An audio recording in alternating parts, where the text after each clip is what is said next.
In most peace processes, armed groups lay down their weapons near the end, which means after long negotiations, legal guarantees, and political agreements. This is what happened with the IRA in Northern Ireland, FARC in Colombia, and ETA in the Basque Country in Spain. The PKK, however, has done something unusual. It has started from what is normally the final step, declaring readiness to silence weapons, move toward disarmament, and build trust with Turkey. This came after a surprising call from Devlet Bahçeli, the leader of Turkey's ultra-nationalist MHP. For decades, Bahçeli represented one of the hardest political lines against the Kurdish movement. So when he spoke of a new opening and even suggested that Abdullah Ocalan could come to parliament if he called for the end of armed struggle, it shocked Kurds, Turks, and observers across the world. For the Kurdish side, this was not only a political moment, it was also historic. One of the strongest symbols of Turkish nationalism was finally recognizing the Kurdish question is one of the biggest Turkish questions. This year, at the end of February, Ocalan issued a statement calling to close the era of violence-based politics and open a process based on democratic society and the rule of law. He seems to be backing the process more strongly than in previous rounds. To understand why, we need to go back by a few decades. Not to the 2013 peace process, not even to the 2015 Dolmabahce understanding. We need to go back to 1988. That year, the late Turkish journalist Mehmet Ali Birand traveled to the Bekaa Valley in Lebanon to interview Abdullah Ocalan, the founder and leader of the PKK. At the time, the PKK had bases in the Bekaa Valley, and the Turkish public knew very little about the PKK beyond the state security narrative, which presented the Kurdish freedom movement simply as terrorism. The interview caused problems for Birand in Turkey, but it gave Ocalan a historic chance to explain to the wider Turkish public what the PKK wanted. 4 years earlier, in August 1984, the PKK had launched its armed struggle against the Turkish state in Hakkari province. But in the 1988 interview, Ocalan was not speaking only the language of war. He said the Kurdish question needed recognition, political understanding, and acceptance of the Kurdish reality. In his own words, Ocalan said, "Our goal is not to carve out a territory from Turkey, but to make Turkey gradually accept a reality. It all depends on Turkey. The people who rule Turkey should discuss the Kurdish question with a deep understanding." That's why 1988 matters. The PKK opened the door to armed struggle in 1984, but by 1988, Ocalan had already opened the door to a political solution as well. This challenged the official Turkish narrative that the PKK only understands violence. Even during the most violent years of the conflict, the PKK repeatedly signaled that it was ready for peace talks. The first major peace attempt came in the 1990s. At that time, the conflict was extremely bloody. Late Iraqi Kurdish leader Celal Talabani mediated between Turkish President Turgut Özal and Ocalan. This led to the PKK's first major unilateral ceasefire in 1993. But Özal suspiciously died soon after, and the process collapsed. The chance for peace disappeared, and Turkey returned to war. There were other attempts as well. During Najmuddin Erbakan's time as prime minister between 1996 and 1997, Ocalan later said that Erbakan exchanged letters with the PKK through Syrian President Hafez Assad and the Social Relations Department via Brussels.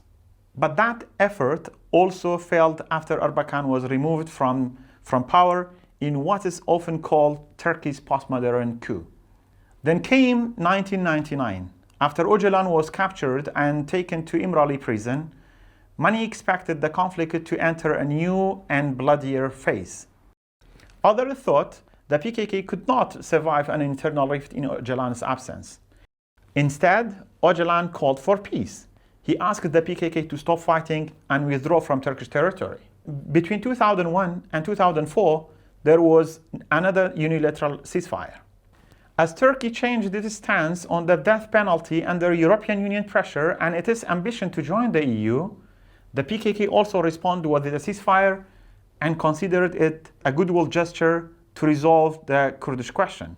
In its 2000 Congress, the PKK announced that it declares the abandonment of the armed struggle, but of course, on condition that the peace process should succeed. Later, ceasefires were repeated and extended, and official talks resumed in the 2000s. Erdogan's Kurdish opening in 2009 created new hope and led to the Oslo talks between Turkish officials and PKK representatives. But again, trust collapsed.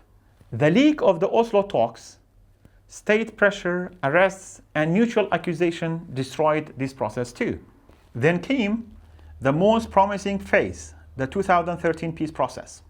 Ocalan declared another ceasefire, and many PKK fighters withdrew from Turkey to the Kandil Mountains as a gesture to support negotiations. This was not only a military move, it reflected a much deeper ideological transformation.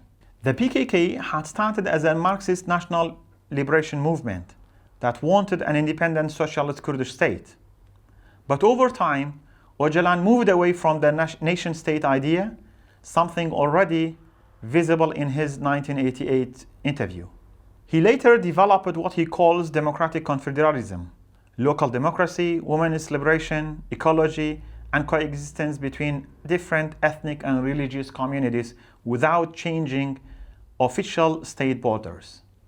The aim was no longer simply to create another state. The aim became to democratize Turkey and through that, influence Kurds beyond Turkey's borders. This is why the HDP project became so important.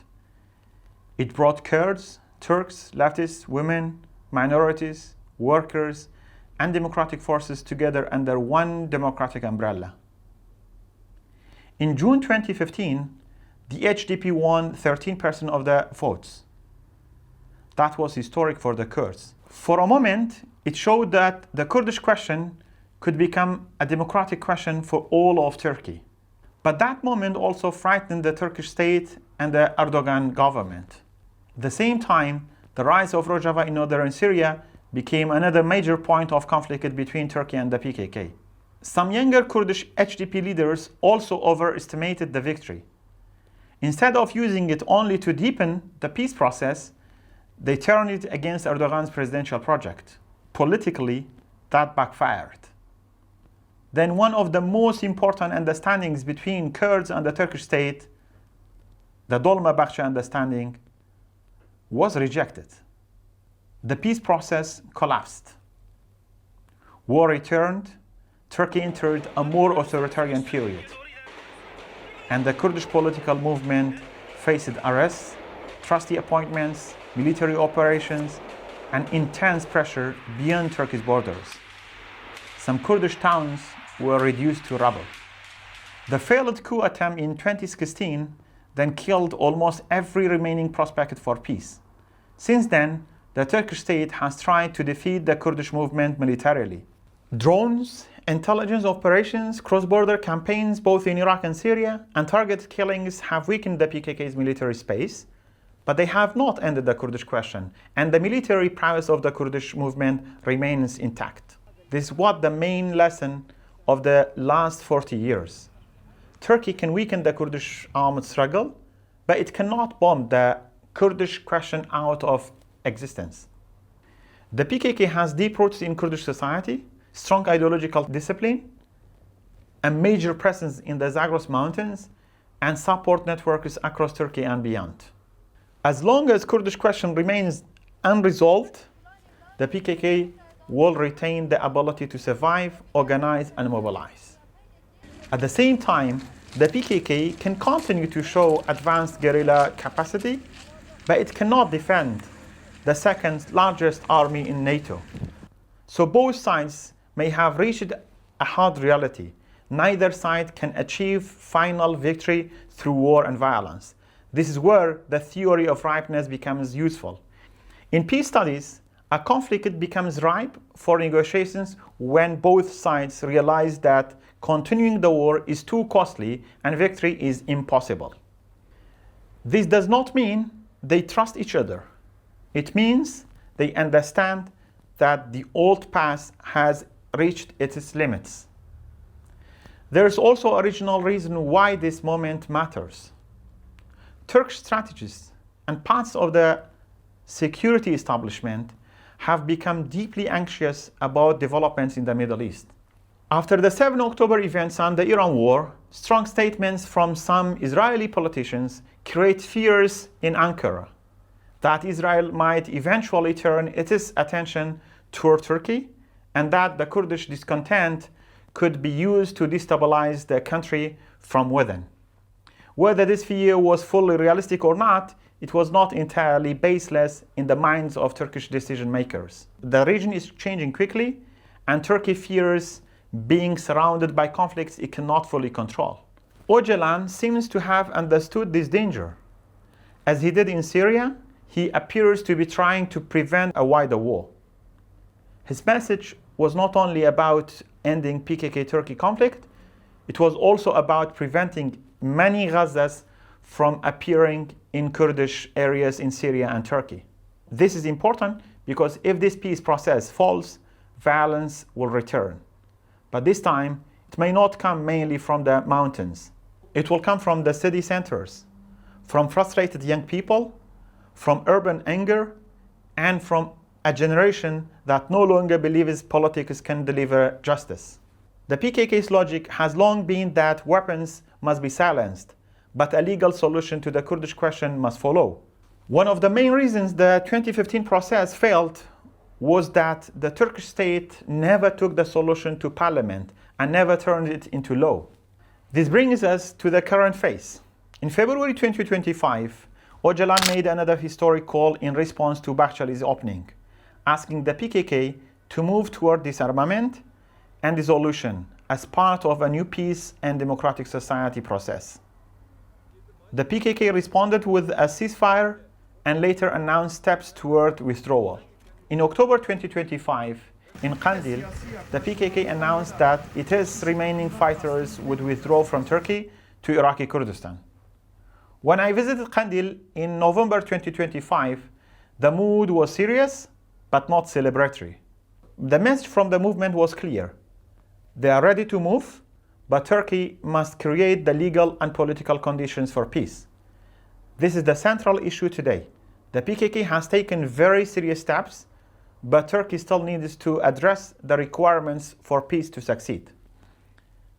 Disarmament should not be interpreted as surrender. Otherwise, the peace itself will be the first victim. If Turkey wants the PKK to end the armed struggle, it must answer basic questions. What will happen to former fighters? Can they return safely? What will be the legal status of the Kurdish politics? Will Kurdish language, cultural rights, and local democracy be protected? Will elected Kurdish mayors be respected? Will Ocalan be allowed to play a meaningful role in the process? And most importantly, will there be legal guarantees? Without these answers, the process remains fragile. Without addressing these questions, Turkey's new century won't be democratic. Maybe another $2 trillion be spent on war, but the Kurdish question remains there. The peace process is caught now between hope and danger. On one side, the PKK has gone further than ever before by accepting the idea of disarmament and dissolution. On the other side, the Turkish state has not yet offered a clear democratic roadmap. This creates a real fear among the Kurds that they may give up armed struggle but receive no constitutional recognition in return. So the question is not whether peace is possible. Peace is possible.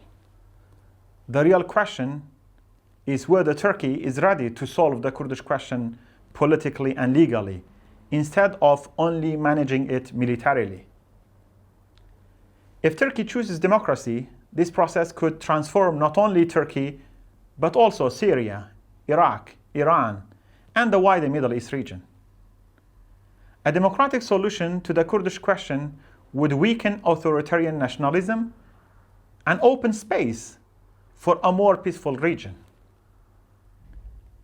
But if Turkey treats peace as surrender, the old cycle may return: hope, betrayal, and war.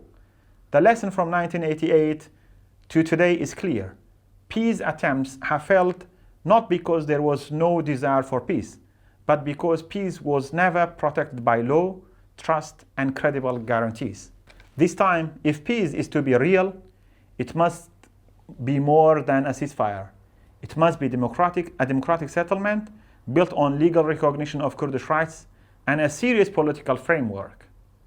The coming weeks and months may determine whether Turkey enters a new democratic chapter or repeats the tragedies of the past.